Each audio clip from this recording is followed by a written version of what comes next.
I thought of beginning with a question. What is Margaret Atwood?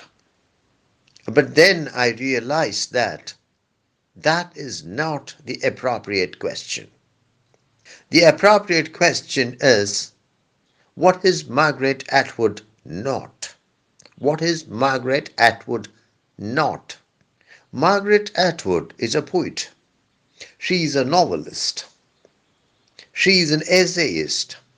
She is a critic. She is a teacher. She is an environmentalist. She is an activist. She is an inventor. She is a fashion commentator. She is a feminist. I can go on and on. At least according to her admirers, Margaret Atwood is the finest living woman writer of Canada.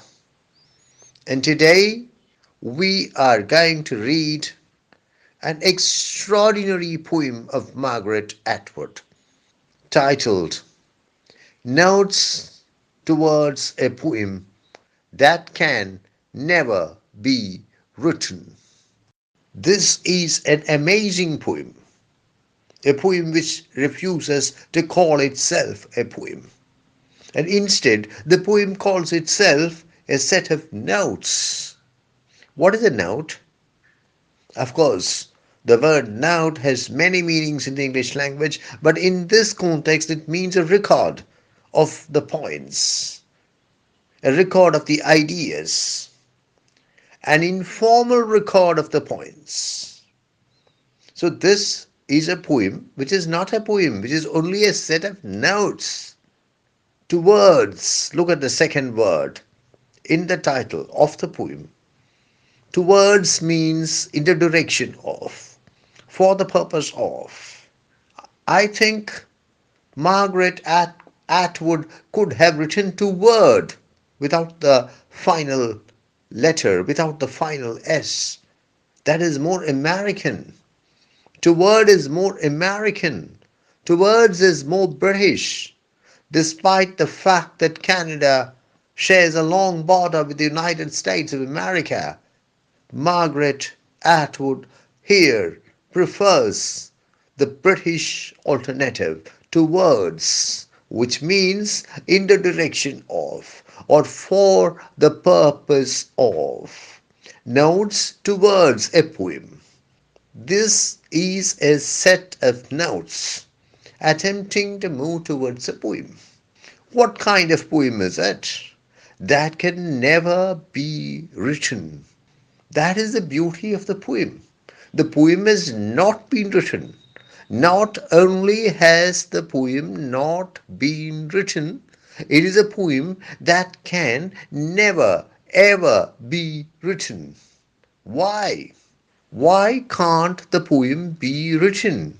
The answer becomes clear once you complete reading the poem.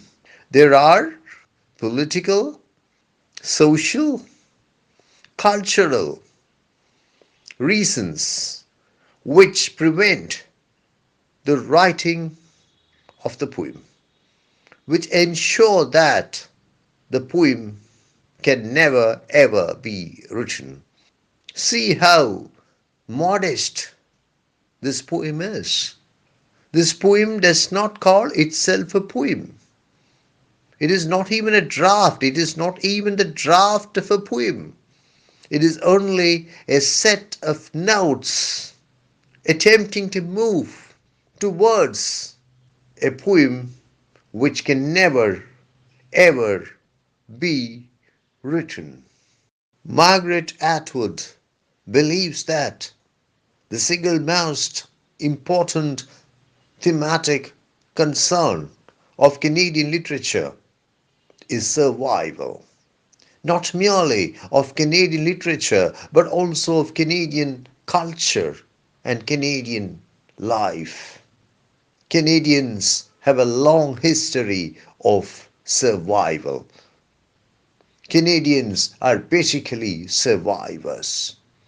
Today, Canada is one of the most advanced countries in the world whose citizens enjoy a very high standard of living and a very high level of freedom.